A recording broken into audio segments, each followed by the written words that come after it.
Hello friends, आज chapter number 10 of class 10th यानी कि बुक का चैप्टर नंबर 10 और क्लास 10 के हवाले से ये चैप्टर नंबर 1 है। ठीक है, इसके फिज़िक्स के न्यूमेरिकल सॉल्व कर रहे हैं। तो पहला न्यूमेरिकल है 10.1। ये न्यूमेरिकल क्या कहता है कि the time period of a simple pendulum, किसका टाइम पीरियड है सिंपल पेंडुलम का, वो इसने दिया है जी ये 2 सेकेंड। आप बुक के साथ मैच करके लिख सकते हैं। जो टाइम पीरियड दिया है इसने मुझे, time period of a simple pendulum, पता सबको सिंपल पेंडुलम है, टाइम पीरियड डायरेक्ट लिख रहा हूँ। टी इक्वल टू कितना दिया जी 2 सेकेंड दिया है। ठीक है, पहला न्यूमेरिकल है 10.1 है, क्लास 10th का फिजिक्स का। अच्छा, दूसरा वो कहता है what will be the length on earth, कि जो पेंडुलम की जो लेंथ है अर्थ के ऊपर वो क्या होगी। ठीक है, and what will be the length on the moon. अब ये दोनों जो लेंथ हैं, यानी कि मैं इसको कह दूँ लेंथ ऑफ EAR अर्थ यानी कि LE and length of moon equal to LM। ठीक है, मैं थोड़ा सा इसका टेढ़ा कर लूँ, लिखा नहीं जा रहा ठीक से। ठीक है, ये दोनों हमें नहीं पता, ये आपको मालूम करनी है फर्स्ट न्यूमेरिकल के अंदर। और हमें ये भी पता है कि ग्रेविटी ऑफ अर्थ यानी कि GE क्या होती है 10 ms-2। ठीक है, ग्रेविटी ऑफ अर्थ 10 ms-2 होती है, जबकि ग्रेविटी ऑफ मून वो कैसे निकालेंगे, यानी कि जो ग्रेविटी ऑफ, यहाँ मैं साइड पे लिख रहा हूँ GM, यानी ग्रेविटी ऑफ मून किसके बराबर है जी GE डिवाइड बाय 6।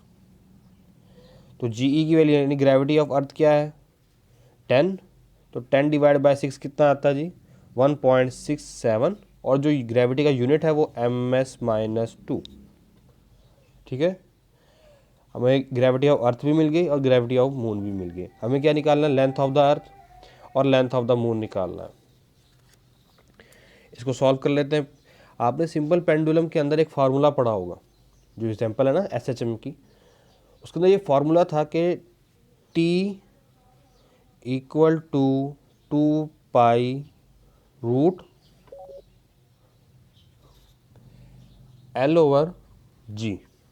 ये L/G, ये आपने फार्मूला पढ़ा होगा, इसी को सॉल्व करना है।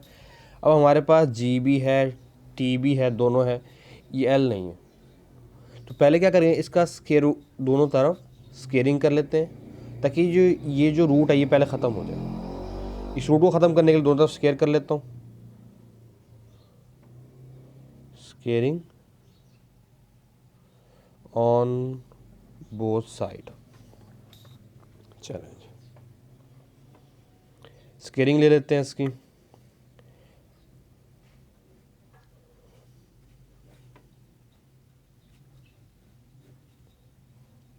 ये स्केयरिंग तो आपको लेना आता ही होगा, नहीं यहाँ से ये कट नहीं होगा। T स्केयर 4π², और ये मैं लिख देता हूँ जी मल्टीप्लाई बाय L/G। ठीक है, ये मैंने स्केयरिंग ले ली, ये रूट स्केयर इस रूट से कट गया, इसके ऊपर स्केयर आ गया। ओके, अब मुझे क्या चाहिए, L चाहिए इधर, तो बाकियों को सारों को उधर शिफ्ट करो। ये नीचे है, उधर जाके क्या हो जाएगा, ऊपर हो जाएगा। यहाँ डिवाइड हो रहा है ना, उधर जाके इक्वल के उधर जाके मल्टीप्लाई हो जाएगा। T स्केयर G, L यहाँ मल्टीप्लाई हो रहा है, नीचे जाके उधर जाके डिवाइड हो जाएगा। ये ले जी, तो सॉरी L लेके नहीं आना, हमें L चाहिए। ठीक है, 4π इधर जाके डिवाइड हो जाएगा, 4π का स्केयर इक्वल टू L, ये कह लेता हूँ मैं, ये LE है। ठीक है, आप यहाँ LM पुट करके भी दोबारा निकाल सकते हैं, सिर्फ G की वैल्यू चेंज होगी।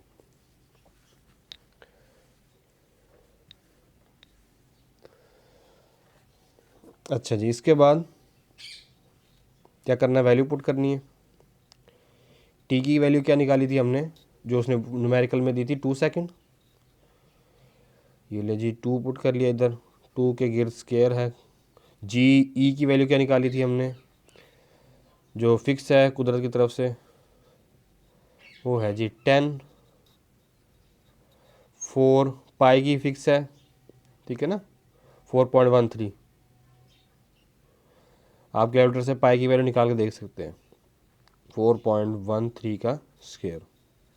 नेक्स्ट यहाँ क्या आता है, 4 मल्टीप्लाई बाई 10 40 ओवर, इसको जब हल करें तो हमारे पास आंसर आता है 39.44। डायरेक्ट आंसर निकाल रहा हूँ, इसका स्क्वायर लेके फिर आपने 4 से मल्टीप्लाई कर देना। इसका जो आंसर आता है जी वो 39.44, 4 लंबा हो जाएगा थोड़ा सा, ठीक है। अच्छा जी, ये निकालने के बाद अब आपने इसको डिवाइड करना है, तो मैं कैलकुलेटर उठा लेता हूँ।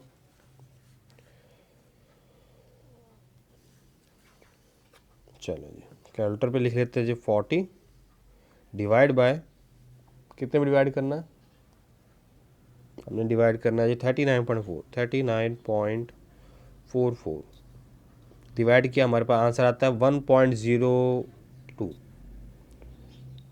02 या 01 जो भी आप कर लें, मैं 1.02 कर रहा हूँ, 1.02, क्योंकि मैंने ये सिलेक्ट किया हुआ है रेडियन के अंदर, आपका कैलकुलेटर होगा डिग्री के अंदर, तो 1.02 पूरा आएगा।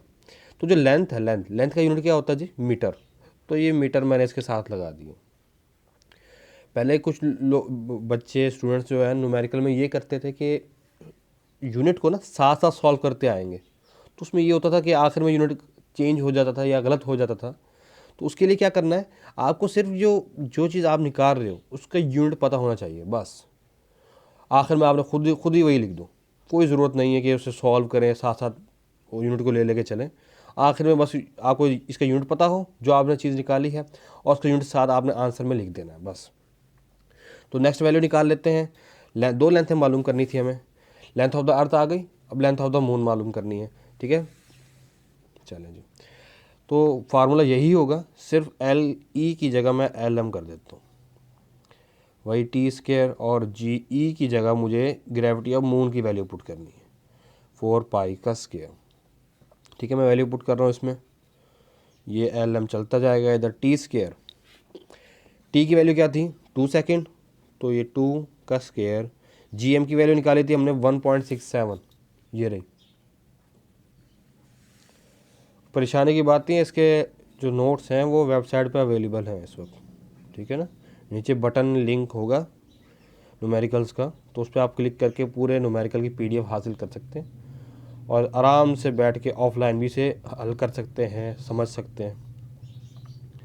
अच्छा जी, जी एम 1.67, ये डॉट नहीं है, 67, नीचे आ जाते हैं 4.13 का स्क्वायर, नीचे वाले का आपने आंसर निकाला हुआ था, ठीक है, ऊपर वाला सिर्फ चेंज होगा।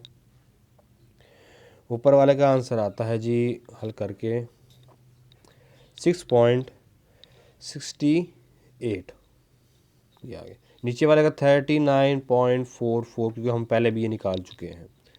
आपने क्या करना है, अब डिवाइड कर देना है ऐसे, तो आंसर आपके पास आता है 0.17। लेंथ का यूनिट क्या होता है जी, मीटर, तो ये मीटर आ गया।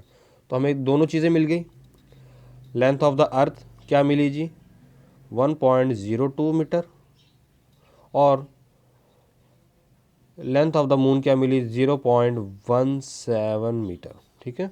दोनों हमने निकाल लिया, हमारा एक न्यूमेरिकल कंप्लीट हो चुका है।